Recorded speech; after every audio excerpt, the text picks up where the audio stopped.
Welcome, everybody, to another episode of the Future of BizTech. I am your host, JC Granger. I have with me here the CEO of Incentify, Laurence Sotsky. Laurence, thank you so much for coming on the show. Tell the audience a little bit about yourself, your background, and what Incentify does. I sure will. Thank you so much for having me on the show today, JC. It's a real pleasure to be here.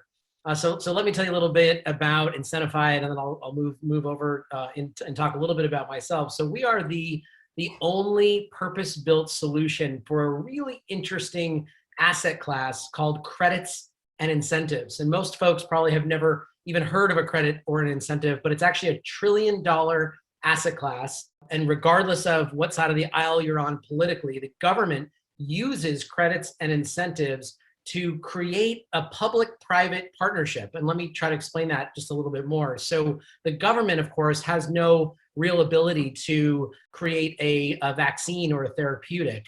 The government has no way really to build a retail store or a manufacturing plant, but they do have the ability to help companies achieve specific goals without having to necessarily be profitable at the time that they're trying to achieve those goals. So if you think about things that are on the tip of everybody's tongue, things like the coronavirus vaccine. So the mRNA technology was created through a credit and incentive. The therapeutics that people are using for coronavirus have been created through a credit and incentive. So the government gives these big corporations, say, look, we're going to give you a tax write-off. We're going to give you some sort of a property tax abatement. We're going to give you some sort of a stimulation so that you can help us achieve this, or this. And it's really an incredible way that the government can do it because they don't have to necessarily come out of pocket. If you think about like stimulus checks, that's the Treasury having to dig deep into their pockets to go and give everybody these $1,400 stimulus checks, or PPP for small business. That's cash that has to come out of the Treasury. With credits and incentives, these are all achievement oriented. If you do these things, then we give you, usually it's like a 10-year offset to your income taxes. So it's not necessarily digging into their pockets today. It might be taking a little bit from what they would have gotten in terms of income tax or property tax tomorrow, but it's a great way to kind of spur the economy. As far as me, well, let me tell you a little bit about myself. I started my career in management consulting. I worked with Deloitte Consulting, had an excellent career there, was really happy on the partner track. But my experience was always on the sales side. I just loved to sell stuff. I was good at the consulting work, but I was always like, can I get through it so I can go sell something? And very, very good at sales. I got approached by a recruiter when I was kind of on my way to becoming partner at Deloitte, and decided to go run the sales organization of a tech company. That one got bought for $500 million, and I was sold. I was like, well, this is incredible. Like you go to a company and it gets acquired, and you make a ton of money. This is really great. So I loved it. Unfortunately, the next few, it took a while for my next exit, but I was pretty fortunate. I kind of rose the ranks of venture capital backed companies. That's been my passion. I love sort of tinkering with companies, organizations, and figuring out, you got the sharp machete, you're in the jungle, there's some treasure out there, but you don't really know which way to go. It's not quite on just hacking away. You just got to start hacking away. You got to use your brain and your muscles to sort of figure out where that treasure is. And I just got hooked. I mean, it is just so much fun. And luckily, I've been very fortunate in my career. I've led the sales teams and had three successful exits. And then I was tapped to be CEO of my last company called Hopscotch, which was in the sports and entertainment space. I've heard of Hopscotch. Oh, good. Yeah, great. Yeah. So I sold that company back in February 19. And then I was looking for the next thing to do. And it was kind of my first time ever that I didn't go from one thing to the next, or I wasn't sort of pulled. We got to take some time off, man. I mean, you got to take a break every now and then. I've had some good breaks here and there, but I've always said, all right, well, it's always a binary decision. Is this better than this? Okay, I'll go do that. Is this better than this? No, okay, I'll stay doing this. But I had a little bit of time, and I really sort of thought to myself, what can I really do? How do I make an impact? And I hope it doesn't sound cliche, but I believe a lot in a book by Simon Sinek called Start With Why. Yep. And I hope you've read that. I hope a lot of our viewers have as well. If they haven't, they should. There's also a TED Talk called The Golden Circle that you can watch in about maybe like 5 or 10 minutes. I love Simon, man. You're preaching to the choir. I love that guy. It's a great one. And I saw the TED Talk a long time ago, and since I had little bit of time off after selling my last company, I had time to read the book. And I was like, you know what? I got to find something that has a real why. I want something that is going to inspire people that I talk to, investors that I'm working with, employees that I hire. I want something really serious, and I want a real why. And luckily, I met a gentleman named Brett Markinson, who's a serial entrepreneur, very, very successful man. and he started this company called Incentify. And the story is that he met the son of Max Factor on a golf course, and they were talking about credits and incentives for their own personal kind of financial planning. And then it turned and morphed and became this enterprise company. And then that's when Brett said, I got to bring in somebody that's done this before, that can sort of take what I've built and bring it to the next level. So I'm fortunate that he hired me in, and we've had a hell of a run, and we have a real strong why. And the reason why the why is so strong is, sorry, I'm not letting you ask a lot of questions here, but I'm pretty excited about it. The reason why the why, I'll make up for it. Don't worry. The reason why the why is so strong here at Incentify is that most of the things the government is trying to do help society. Kind of a no-brainer. But whether it's affordable housing, whether it's finding some sort of a coronavirus vaccine or therapeutic, whether it's sustainable energy, these are things that the government has said, look, we don't want to be on fossil-based fuels forever. We want to move to wind energy. So what do? Actually, George W. Bush, one of the biggest oil tycoons ever, he's the one that actually, Obama gets all the credit, but actually George W. Bush is the one that actually put together the ITC and the PTC tax credits that are enabling big companies like British Petroleum move from petroleum-based products to wind. British Petroleum is sitting on, can't tell you how much, but multi-billion dollars worth of credits and incentives, all to help them move over to wind, which they could never do without these incentives. And you're going to say, oh, well, a lot of people will say, not you, but a lot of people will say, oh, well, BP, they're such a big company, they make so much money. That's not the point. The point is the government is trying to incent this company, be British Petroleum, I'm using them as an example. I can use hundreds of companies as an example here, but they're trying to incent British Petroleum to say, look, you already have the infrastructure once the energy is produced. Now we want you to switch from petroleum-based products to wind. How are they going to do that? They're not going to make any money on it. It's going to take them 10, 20 years to actually build these wind farms. So they have to have a net margin in there. So kind of like that whole penny saved is a penny earned idea. So let me ask you a question. So how does it incentivize? How does the platform itself integrate? Like do companies just go on there and they sign up, and then they answer a questionnaire, or they put in their industry and it tells them, here's all the different things you qualify for, click here to start. Like, what does that, ground level look like for a company? And then is it only for really big companies? Is it for mom and pops? Like, tell me a little bit about that. Yeah, great. Thank you for that. So Incentify does three things really, really well. The first is help companies find credits and incentives.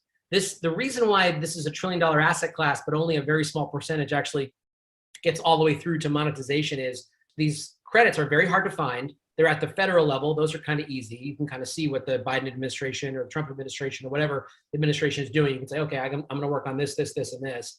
They're at the state level, also somewhat easy. They're easy to find, look up and find. But they're also at the hyper local level. And that's where it gets pretty complicated.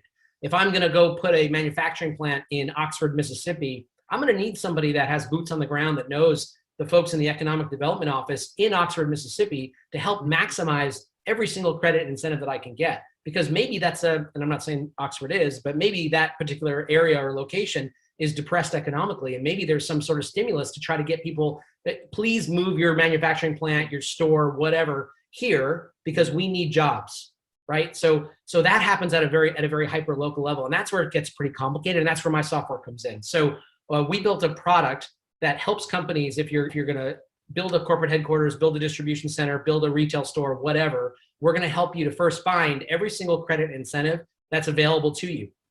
We then present those credits and incentives to the clients. So let's take Kroger as one of our clients. So they've got 3,000 or so locations. They got distribution centers, warehouses. They got lots of physical assets. They got, of course, a ton of grocery stores. We can load all their data into our system, and we can tell them, here are the credits and incentives around the country, or even around the world. We've got some big international companies as well. These are all the credits and incentives around the country that you can go after. And then but the next problem is that we also help solve is, once you have all those, that could be a lot of management, right? Most companies will build an Excel spreadsheet. Usually they won't necessarily be able to follow the spreadsheet. So we built a management system. So you load everything in, and the system basically says, here are your tasks for today. You have to file this document. You have to connect with HR and get your payroll information. You have to connect with finance. It basically makes a step-by-step process for you that you just click run, and then it just gives you a task. So similar to the way that I have run sales organizations in the past, I usually don't know what's going on in sales. I hate to say that. I probably shouldn't have just said that. But what I do know is I have all my tasks. And every morning we use HubSpot. It's similar to Salesforce. But I go into HubSpot And all my sales guys are putting in, hey, Laurence, we need you to do this. Laurence, read this, review this. Laurence, I need you to talk to this customer. It's going sideways. Laurence, talk to this customer. They just signed, say thank you. Whatever it is, I have it all in there. And I always tell my team, if you don't put it in HubSpot, I'm not going to know to do it because I got too much stuff. I got too much stuff going on. So that same process is done for our customers. So they'll know, we'll build out the workflow for a particular tax credit and incentive. And then they just run that workflow and they'll just get tasks. Fill this out, do this, do that. That reminds me a lot of a software I use for a payroll called Gusto. And Gusto came in and in my opinion anyway, kind of just obliterated a lot of what like ADP was doing, because ADP's back end was just so, clunky. It was very technical, and Gusto made a very user-friendly workflow, task-oriented style, telling you what you need, like kind of holding your hand through the process, but in a software, which I thought was really cool.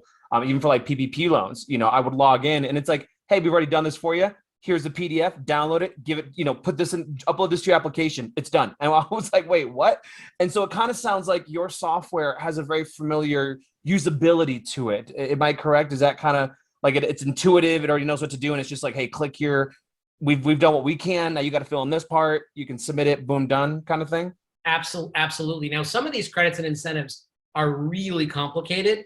And in those cases, that's when we work with advisors. So we actually, what we tell our clients is work with advisors or work on your own or work with some combination thereof. And we've done a really good job of that. Cargill is one of our biggest, they're the biggest private company in the world. I don't know if you've heard of them or not. Some people haven't heard of them. 80% of what's in a McDonald's is made through Cargill. So that kind of gives you they're in 70 countries, multiple operating companies per country, bigger than Coca-Cola.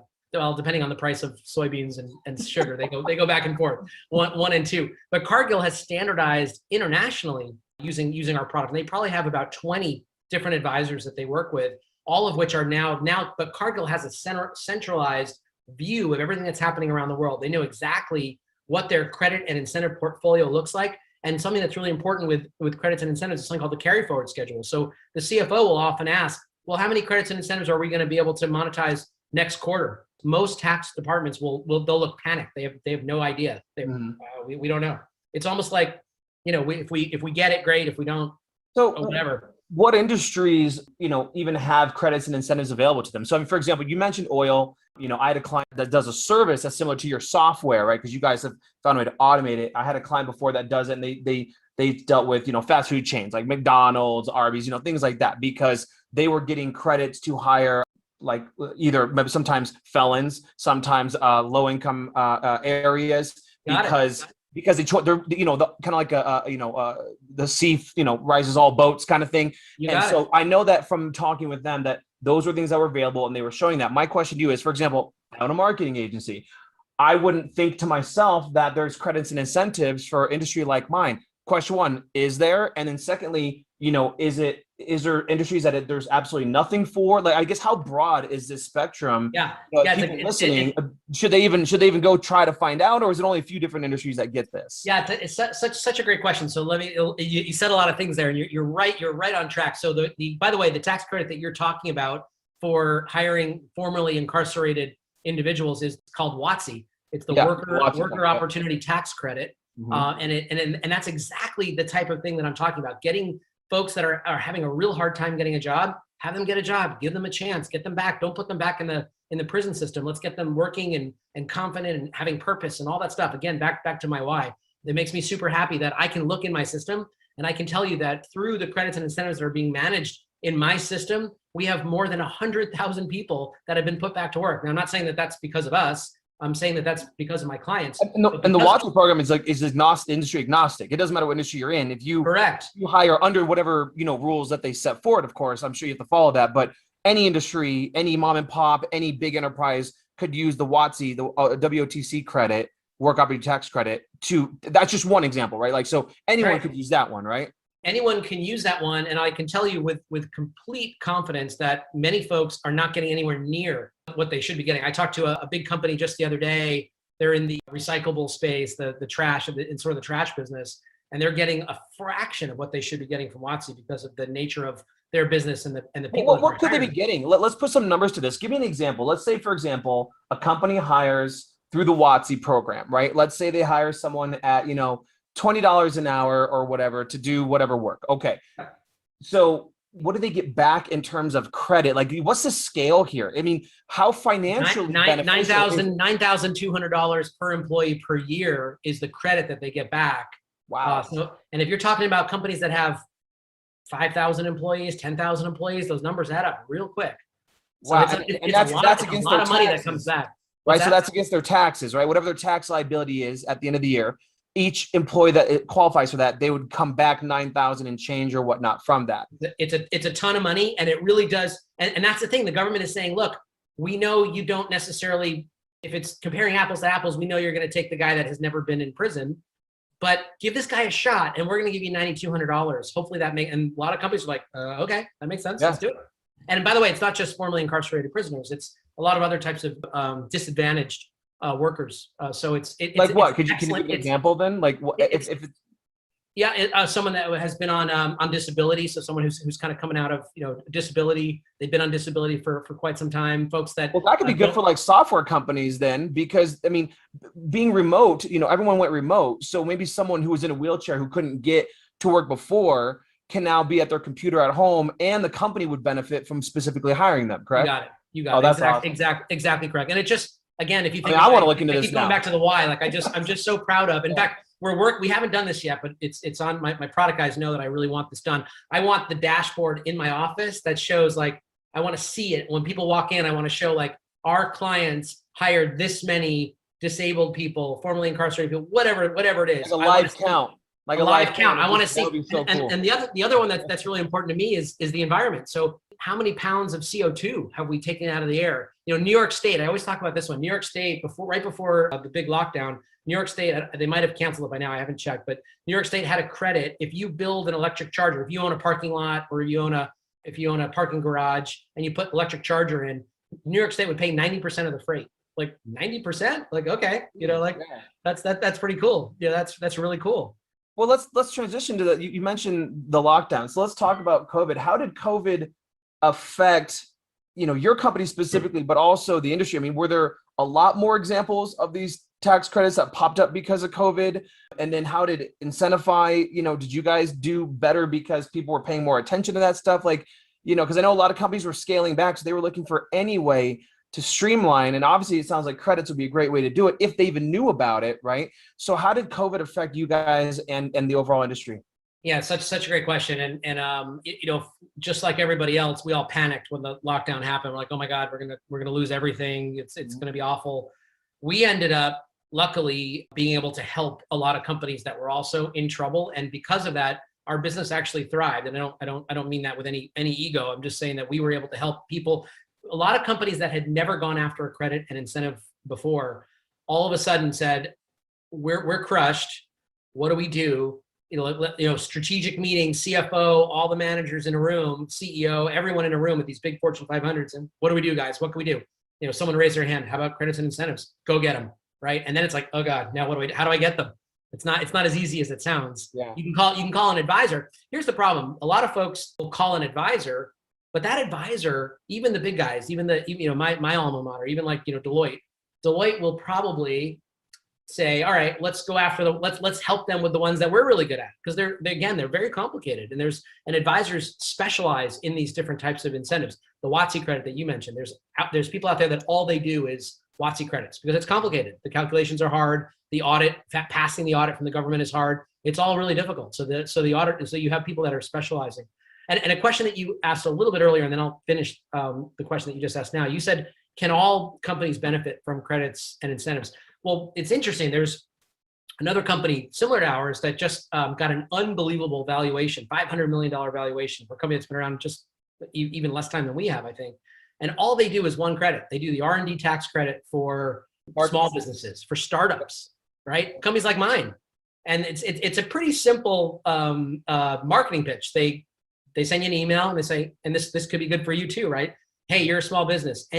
If we think you can get around, put your number in there, 50,000, 100,000, whatever it is, all we need to do is a little connector into your ADP or your whatever your payroll system is, a little connector into your GitHub if you're a tech company like mine. We just need to know how much money you're spending towards new product development, and then we can give you money back. Now you could say, oh, well, A lot of startups, like Silicon Valley startups, don't make any money. So they're like, it's not for us. Oh, no, it is. Because in 2017, there was a new rule that was passed where you can actually take a cash rebate. It's called a refundable credit, cash in your hand, write you a check, here you go, against your payroll. So any of the developers that have been working on new product, which like a company like mine, it's like most of it, unless it's like bugs or things.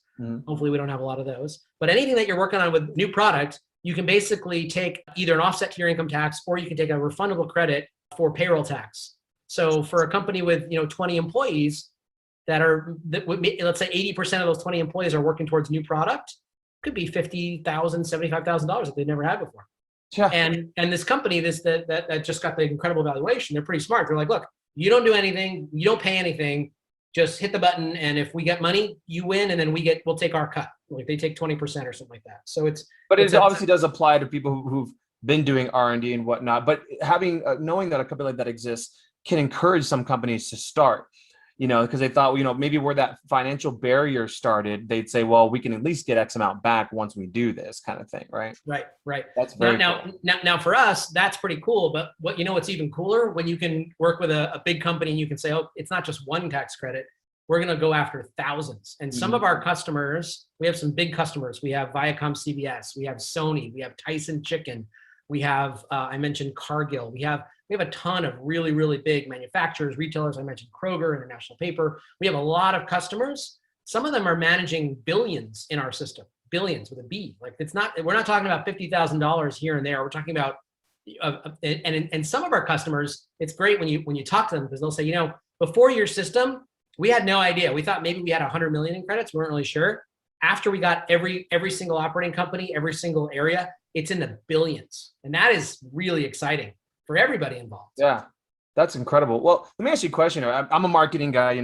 I specialize in the whole B2B tech marketing stuff. So I'm, when I get to talk to someone like you, like my ears perk up, my tail wags, because I love hearing about software, right? I'm just that geek from the Bay Area originally, So my question is this though. You came in a little bit later to the company. Right now, what are you guys doing to get yourself out there? I mean, there's so many companies, like you said, who have no idea that these exist. So what kinds of marketing are you guys doing to get that word out there so that mom and pops all the way up to big, giant companies even know that these exist and to try to use your platform? What are some of the things that are working best for you right now?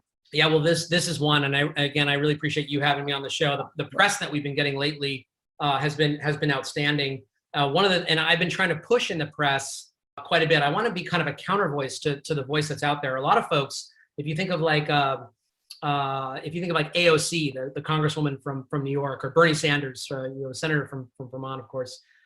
A lot of folks, those two in particular, are very anti-credit and incentive, and it makes people kind of back away. So what I've been doing from a marketing perspective is taking the counter argument, and their argument goes something like this. They'll say, AOC will say, and she's got an incredible following, she's done an incredible job. A lot of things she does are amazing. Not knocking her at all, not even a little. But on this particular case, she really has it wrong. So she'll say things like, "Oh, Jeff Bezos is so rich, and therefore Amazon doesn't deserve any credits and incentives," and that is just ridiculous. And let me explain why. And I love getting this out in the press because it. Then all of a sudden there's lots of people are talking about. Well, there's two sides to every concept. So yeah, I'm curious. It's just such a simple soundbite that the politicians use. And again, I don't mean any disrespect, but I wish that they would sort of dial this in with a little more intelligence. Amazon has probably more credits and incentives than any other company in the world because of the number of distribution centers and how prolific they are in building. If they want to put a distribution center in location A, because that makes the most sense for them, they know exactly where they want to put that. They have all the information systems. They know their supply chain inside and out. They know exactly where it is. But if there's an area that's 30 miles east of location A that's depressed and has the economy's bad, there's no jobs, it's become a bad place, and the government says, "Look, Amazon, we know you want to put it in location A. We get it. We understand why. You made it very clear. We want you to put it in location B, and what will it take?" That's not Jeff Bezos being the richest person in the world. That is a hyper local event that the government is trying to push Amazon to move from location A to location B. So if Amazon says, well, that's going to cost us more money in drivers and in gas and in slowing down our deliveries and the number of Amazon Prime people that pick up Amazon, whatever, right? They have their reasons why. But if you give us a 10-year property abatement in the amount of $100 million, that would offset some of the loss that we're going to have in our business. And the government says, you know what? Okay, fine. Federal will give you 50 million. Local will give you, state will give you 20 million. Local will come in and finish the rest. But you have to, but you have to promise that you're going to hire this many people at this wage by this amount, by this time. And what does Amazon do? They do the business case, just like any successful organization. And they go, okay, we'll do it. We're going to it is a mutually beneficial negotiation where Amazon can save and cover, offset, but then also the local economy, like you said, get a really bad neighborhood that all of a sudden you put some anchor business like that in there and everyone has jobs all of a sudden that didn't, kind of thing, right? That's a general idea is what you're saying? Absolutely. And it's beyond, and by the way, think it through a little bit further. It's not just the jobs at that distribution center. That's good. Let's say they hired 5,000 people. Great. Awesome. Get those people off the street, off of welfare, off of whatever. Now they're working at the distribution center. Cool. But what happens all around that distribution center? Lunch places pop up, dry cleaners pop up, rental apartments start building, some gentrification occurs, some people start moving into that area, some executives come in, maybe they build a school or charter school. Now all of a sudden, school system starts to look a little better. All of this is happening at the microeconomy level. It's not Jeff Bezos and his $90 billion or whatever he has post-divorce. Yeah. It really is the people in that town that the government needs to get back to work. That's their job, right? The government's trying to help us. So if they can move, and so what pains me, and you asked a simple question, I'm giving you a very long answer, but what pains me is when politicians take that as, oh, look at Amazon. They have a portfolio of, I don't know their portfolio, I don't work with them. They have a very sophisticated team that's doing this better than most other companies I've ever seen. But they must have, tens of billions in credits and incentives in their portfolio, and they go after every single one. Precisely for this reason, though, exactly what you said is they're analyzing the business case. And if the government says, look, it's not really worth $10 million property tax abatement for you, then they're going to say, great, then we'll put it in the location we wanted to put it in. And we don't really care what the credit incentive, we need that for our customers. Mm-hmm. So that's one thing we do. So we're in the press quite a bit. Again, I really appreciate you having me on the show today. The other thing is we have targeted the bigger companies for now because they have the messiest and they have the most to gain and the messiest credit incentive portfolios. So we know all the tax people, all the finance people, all the CFOs in the Fortune 1000, and we're attacking and pressing and pushing the messaging into those folks. But you're right. The next step, once we get all of those accounts up and running and going, then we're going to go a little bit lower. And we have a new offering, which is pretty exciting. It's a no-cost offering, similar to the company that I mentioned earlier, where if the company gives us their economic data, high level, redacted, whatever, we can look at their job information for things like WOTC, as you mentioned. We look at their capital expenditures in the different regions. We load it all into our system.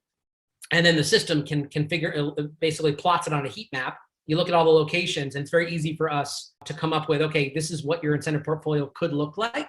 We also work with advisors. So on the other side of it, we have advisors. Ryan LLC is the 5th largest advisory in the world, but just behind the Big Four. Ryan, we did a strategic partnership with Ryan just a little while ago. So for some of these tax credits and incentives, they're very complicated. Even if you have a system like ours, you still might want the counsel from an advisor. And we allow advisors to connect into our system so that they can. It's like having QuickBooks, but you still need a CPA. You got it. Right? Okay. You got it. For some of them are very easy. Some of them are very difficult. WOTC is difficult. R&D is difficult. A lot of these enterprise zone credits that the Trump administration put in place, they're a little difficult. So you got to find specialists in all these different areas. And so we've pulled in all the best advisors. Ryan being our main partner for broad-based strokes. But in very specialized areas, we have other advisors as well that can help out and really guide the conversation with the local economic development offices in all these different small jurisdictions. So let me ask you a question here then. When it comes to the future of this, so you're in an industry that can change on a dime, right? It can change with politicians, it can change with the economy. So where do you see first the incentives industry, right? Because you have some competitors, and obviously you guys are big in the space too. Where do you see that going in the next 4 or 5 years? With either the current administration or if there's a change, like, do you have kind of a forecast? Do you see certain incentives that maybe aren't out yet that you think will hit? Do you see some that are here now? Do you think will be repealed? What's the future of that look like? Yeah, well, it's such a great question. The good news is, regardless of the administration and regardless if it's Republicans in the White House and or Democrats, credits and incentives are the best way for the government to kind of move the economy forward without any liquidity requirements, as I mentioned kind of earlier. No reason the Treasury doesn't have to go print a bunch of checks. So especially now, with the way where we sit, with the deficit that's just gone up, and the PPP3 as well as the stimulus 3 that's gone out, we're in a spot where it's going to be difficult for us just to kind of write checks to a bunch of companies to do what the government wants them to do without inflation starting to rise. So the administration and the economists that are there are starting to think about that. So the best thing they can do is a credit and incentive package, and regardless if it's Republican or Democrat, credits and incentives have always been used. And what we're seeing, we haven't seen it yet, but it looks like the Biden administration, we're trying to get as much information as we can, very focused on Biden's green initiative, similar to Obama. And so we're super excited about that, especially with the customers that we already have in place, helping them sort of navigate the big federal credits. But outside of the federal credits, there's so many other credits at the state level, at the local level, as I mentioned earlier. So regardless of the administration, we're going to be fine, and we're going to keep helping to guide our customers using our technology with the credits and incentives that come out of Washington or their state or local government. Yeah, so, like I said, I had a client who did something similar to you guys, more of a service-based. I think they're probably fall under what you would call advisors more than anything. And, they used to tell me that it's a very bipartisan issue. They're like, it can tweak. They've seen it tweak during certain administrations, barely. But ultimately, there's, Republicans like it because it gets people back on their feet and off of the system. And Democrats like it because it helps out disenfranchised people. So like both sides, it was one of the few things they said that actually brought both sides together, one of those policies. So I think that it's good for the future of your industry, which is great. Now let's talk about the future. That's my last question, the future of your company. So, my audience likes to hear about new things coming out before other people. This podcast might actually be a couple months delayed anyway, just because we've got, a queue here running. So by the time people hear this, what you might tell me now might already be out. What do you have like in beta right now? Like what's a new feature or something coming out or wish list that you really want to add into your software that when people finally hear this, either it's already hit or it's coming out soon? Yeah, great. What a great question. And I guess what I'm comfortable sharing is a lot of stuff that we're tinkering with back in the. I have to ask. I have to go for it, man. The mad scientists. I know you have to try, right? The mad scientists are working away. But what I will say is we do three things really well, as I mentioned earlier: discover new credits, manage credits, and then analyze and monetize those credits. So all the reporting and analytics and monetization.